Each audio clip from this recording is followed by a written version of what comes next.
कैसे आप सब? उम्मीद करता हूँ आप सभी लोग अच्छे होंगे, स्वस्थ होंगे। मैं भी बिल्कुल अच्छा हूँ। पता है कि अभी यूपीएससी ने कुछ दिन पहले अपना जो एनुअल कैलेंडर होता है वो रिलीज किया है, जिसमें 2025 का जो एग्जाम है यूपीएससी का वो 25 मई को उन्होंने प्लान किया है। तो आइए अब जानते हैं कि जो बच्चे 2025 के अटेम्प्ट के लिए सोच रहे हैं, जिनका पहला अटेम्प्ट है, दूसरा अटेम्प्ट है, तो उनको क्या करना चाहिए। जो अपना पहली बार ग्रेजुएशन कंप्लीट करने के बाद अब 2025 का अपना अटेम्प्ट देंगे, तो उनको क्या करना चाहिए, क्या नहीं करना चाहिए। तो आइए इस बारे में हम इस वीडियो में डिस्कस करते हैं। तो दोस्तों, जैसे कि आपको पता है कि जिस एग्जाम के बारे में मैं आपको बता रहा हूँ कि ये स्ट्रैटेजी, तो वो बहुत ही एक प्रेस्टिजियस एग्जाम होता है यूपीएससी सिविल सर्विसेज। और इसमें काफी जो बच्चे हैं वो सपना देखते हैं कि वो एक अच्छा अधिकारी बनेंगे, आईएएस अफसर बनेंगे, आईपीएस अफसर बनेंगे। ठीक है, तो वो ये जो सपना है काफी ज्यादा लोग देखते हैं, उनके पेरेंट्स देखते हैं सभी। तो आप सभी एस्पिरेंट्स के लिए मैं एक अच्छी न्यूज है मैं आपके लिए लेके आया हूँ, जो कि है कि जो अनअकैडमी का अनस्टॉपेबल्स चैनल है उस पर एक इनका प्रोग्राम किया जा रहा है अनअकैडमी की तरफ से। अनअकैडमी मंजिल 2024 जिसका नाम दिया गया है, जिसमें बेसिकली आप जो टीचर्स या जो टॉपर्स को आप एस्पायर करते हैं कि उनकी तरह बनेंगे, या टीचर्स को जिनको आप फॉलो करते हैं, वो लोग वहां पर मौजूद रहेंगे। तो आप वो जो इवेंट है, देश का काफी बड़ा इवेंट होने वाला है ये, और इसमें आप जाके जो अनस्टॉपेबल चैनल है उस पर आप जाके वो देख सकते हैं इवेंट। इस पर काफी अच्छे बड़े लोग आने वाले हैं। तो इस इवेंट में बेसिकली काफी टॉपर्स रहने वाले हैं, कुछ टॉप के एजुकेटर्स हैं वो रहने वाले हैं। जैसे अभी जो यूपीएससी का रिजल्ट आया उसमें जो रैंक 2 है, मतलब जो ऑल इंडिया रैंक 2 है, मिस्टर अनिमेश, वो यहाँ पर रहने वाले हैं प्लस। और इसमें काफी इंडिया के टॉप एजुकेटर्स रहने वाले हैं, जैसे सरमद सर हो गए, मृणाल सर हो गए, मधुकर सर हो गए, और आपके सुदर्शन सर हो गए। और साथ ही जो आप एक एस्पिरेंट्स करके जो एक शो बड़ा फेमस हुआ था, उसके संदीप भैया यहाँ पर इस शो में आने वाले हैं, आप सभी बच्चों को मोटिवेट करने के लिए। और साथ ही हमारे जो आप देखते होंगे यूट्यूब पर या इंस्टाग्राम, सोशल मीडिया जितने भी अकाउंट्स हैं, उन पर काफी एक इंटरव्यू के वीडियोस आती हैं, जिसमें एक फेमस सर हैं, विजेंद्र सर। उनका एक वो कैजुअल वाला जो टर्म है, वो मीम काफी बड़ा वायरल हुआ है, तो वो लोग वहाँ पे आने वाले हैं। तो जैसे कि आपको पता है कि आप लोग काफी तैयारी करते हैं, लेकिन देखकर लोग ज्यादा मोटिवेट होते हैं। तो आप इस इवेंट को जरूर देखिए। ये 1 बजे आएगा 28 अप्रैल को, और 1-1.5 घंटे का ये प्रोग्राम होने वाला है। इनके अनअकैडमी के अनस्टॉपेबल्स जो यूट्यूब चैनल है उस पर ये ऑर्गेनाइज किया गया है, मतलब उस पर आप देख सकते हैं बेसिकली लाइव जाके। और आप अपने जो जिनको आप फॉलो करते हैं, जो एजुकेटर्स हैं टॉप, या जो रैंकर्स हैं, जो अचीवर्स हैं, बेसिकली जो टॉपर्स हैं, उनको आप देख पाएंगे, उनकी बातें सुन पाएंगे, आपको रियल लाइफ एक्सपीरियंस पता लगेगा। तो आप जाइए उस चैनल पर, अनअकैडमी के चैनल पर, और वो जाके लाइव जो इनका जो एक इवेंट हो रहा है उसको देखिए प्लीज। तो देखिए, अभी आपका अप्रैल का महीना अब ऑलमोस्ट खत्म हो चुका है, तो आपका जो मेन फोकस होना चाहिए अप्रैल और मई में। तो हमारे पास एग्जैक्टली अभी मतलब 12-13 महीने हैं, तो हमें उस हिसाब से चीजें प्लान करके चलोगे तो बेटर रहेगा। और ये नहीं कि आप बिल्कुल ही कुछ भी चले जा रहे हैं और बिना कुछ स्ट्रैटेजी के जा रहे हैं। तो स्ट्रैटेजी बनाना बहुत जरूरी है। तो मैं आपको एक बेसिक स्ट्रैटेजी दे देता हूँ, बेसिकली बहुत काम करेगी आपके लिए। तो आपने क्या करना है कि अभी अप्रैल एंड हो गया है, तो अभी और मई, मतलब अप्रैल एंड के जो अभी 4-5 दिन बचे हैं, और मई जो पूरा महीना है, उसमें आप कोशिश कीजिए कि आप एक बार यूपीएससी के सिलेबस को देखिए, थोड़ा उसको पढ़ने की कोशिश कीजिए। उसमें हर जो टॉपिक्स है उसको समझने की थोड़ी कोशिश कीजिए। उसके बारे में हल्का सा एक रीड कर लीजिए, गूगल पर डाल के बेसिक रीडिंग कर लीजिए। तो आपको थोड़ा एग्जाम के बारे में पता लग जाएगा कि एग्जाम की डिमांड क्या क्या है, कौन कौन से सब्जेक्ट्स होते हैं, और कौन कौन से टॉपिक्स हमें कवर करने हैं। साथ ही साथ आप जो बुक लिस्ट है, जो मैं ऑलरेडी बता चुका हूँ अपनी कई वीडियोस में, वो आप खरीद कर आप पढ़ना शुरू कर दीजिए, बेसिक रीडिंग करना शुरू कर दीजिए।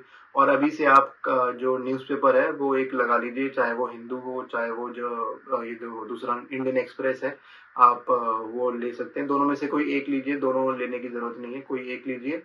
साथ ही आपने करंट अफेयर्स आज डे 1 से ही शुरू कर देना है। करंट अफेयर्स को अभी से आप पढ़ने की आदत डाल लीजिए।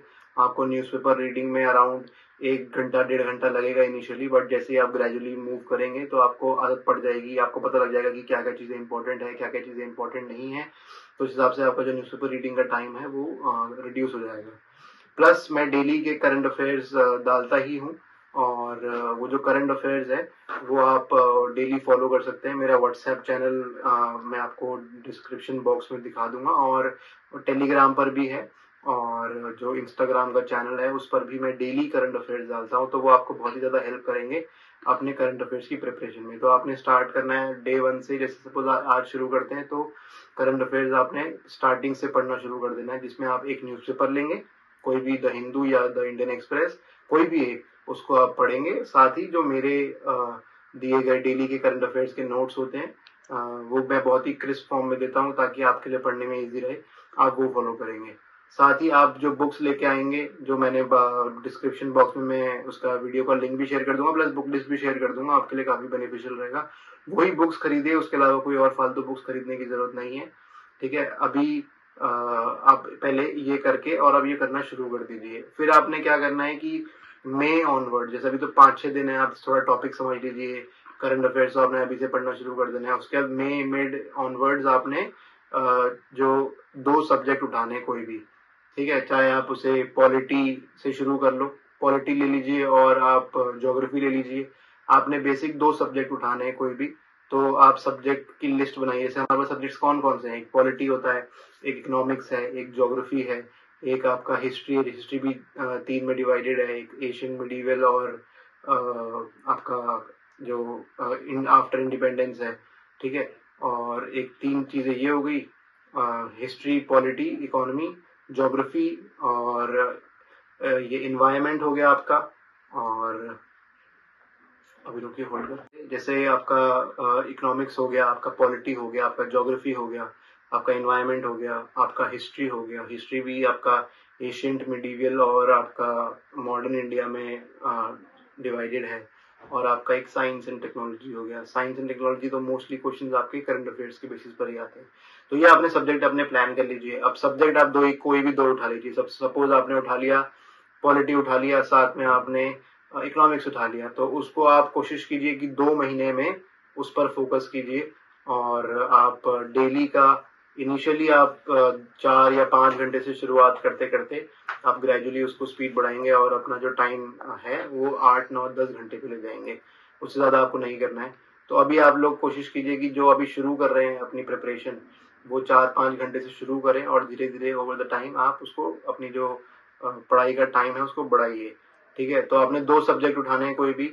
आपने सपोज पॉलिटी उठा लिया या इकोनॉमिक्स उठा लिया, या आपने सपोज एक हिस्ट्री उठा लिया, या आपने ज्योग्राफी उठा लिया। ऐसे आप कुछ भी कंबाइन कर सकते हैं। तो आपके ऊपर है, आपके इंटरेस्ट के ऊपर है।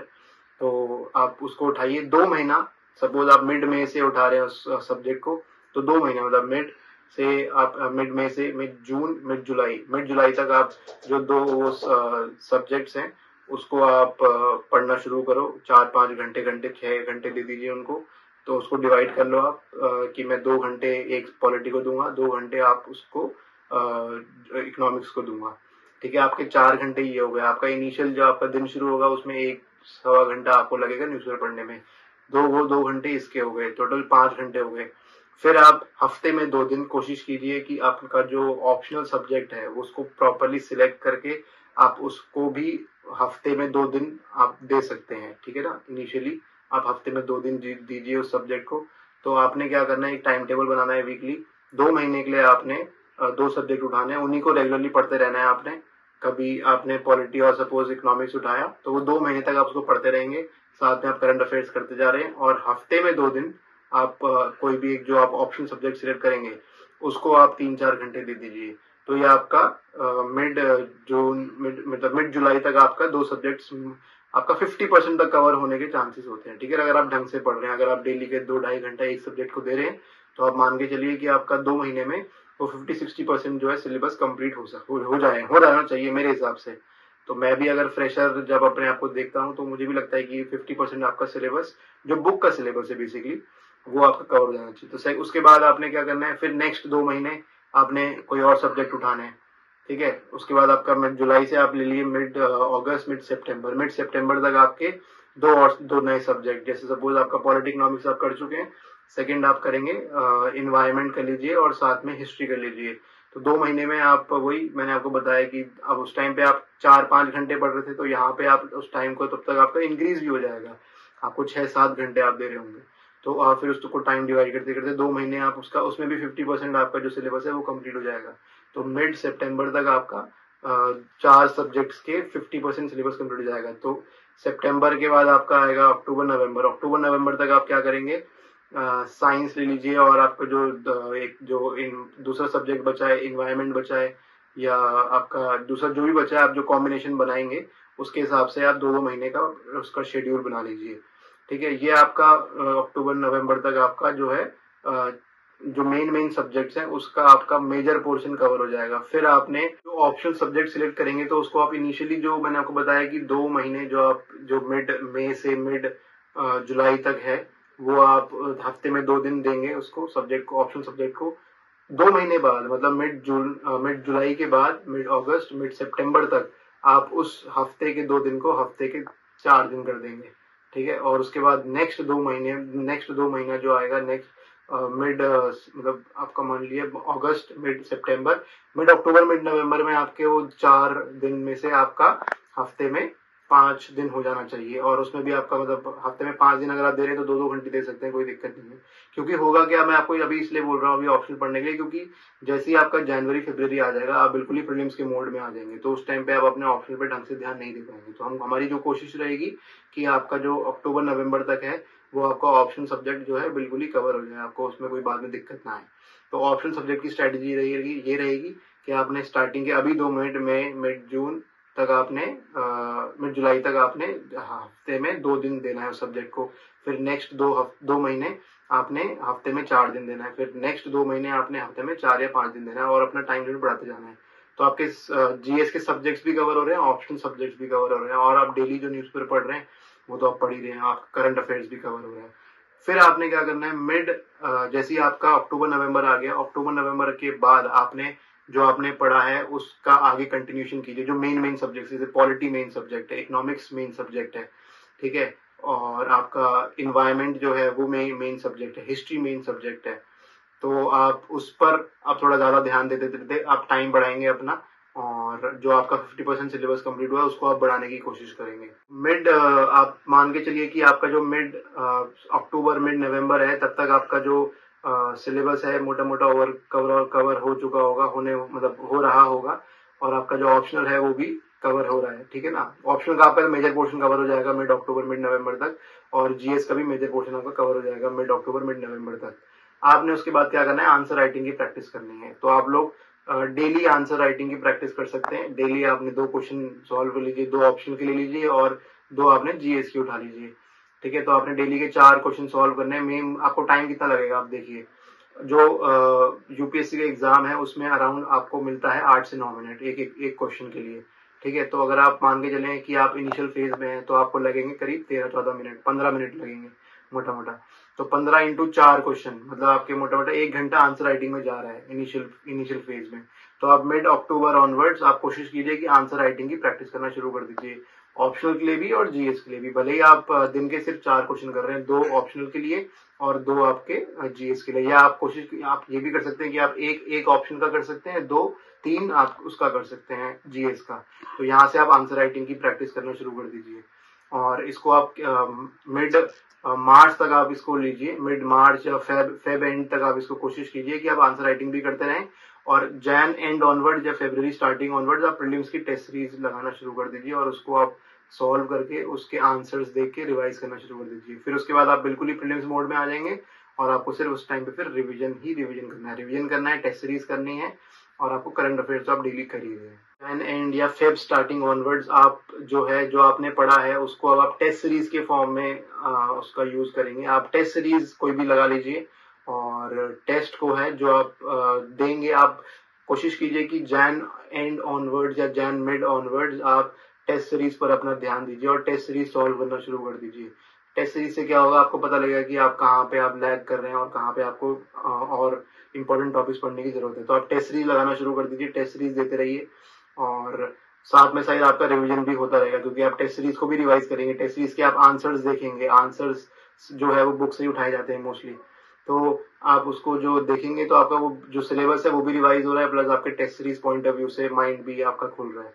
तो आप मिड जैन ऑनवर्ड्स आप टेस्ट सीरीज पर फोकस करेंगे, ठीक है। उसके बाद फेब मिड से आप जो है बिल्कुल ही प्रीलिम्स मोड में आ जाएंगे, ठीक है। आपने टेस्ट सीरीज देनी है, रिवीजन करनी है, जो जो आप सब्जेक्ट्स आपके रह गए हैं वो रिवाइज करते जाइए।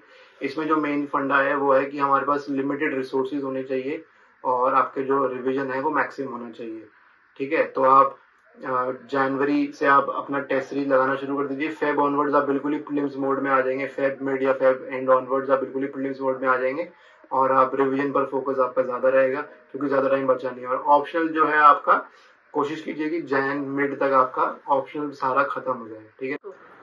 तो जैसे कि आपको पता है कि अभी तक आपने सारी ही चीजें मोस्टली कवर कर ली हैं, आपका जो है सारे सब्जेक्ट्स कवर हो गए, थरली आपने उसको पढ़ लिया है, जो इम्पोर्टेंट बुक्स है उससे पढ़ लिया है आपने, ठीक है। आपका रिवीजन भी शुरू हो गया, आपने टेस्ट सीरीज के माध्यम से आप उसको टेस्ट सॉल्व करना भी आपने शुरू कर दिया है, आंसर राइटिंग की प्रैक्टिस भी आपकी हो गई है अभी तक, मतलब जो मैंने आपको स्ट्रेटेजी बताई है उसमें आंसर राइटिंग भी आ गई है, ठीक है। आपका करंट अफेयर्स भी चीजें कवर हो रही हैं।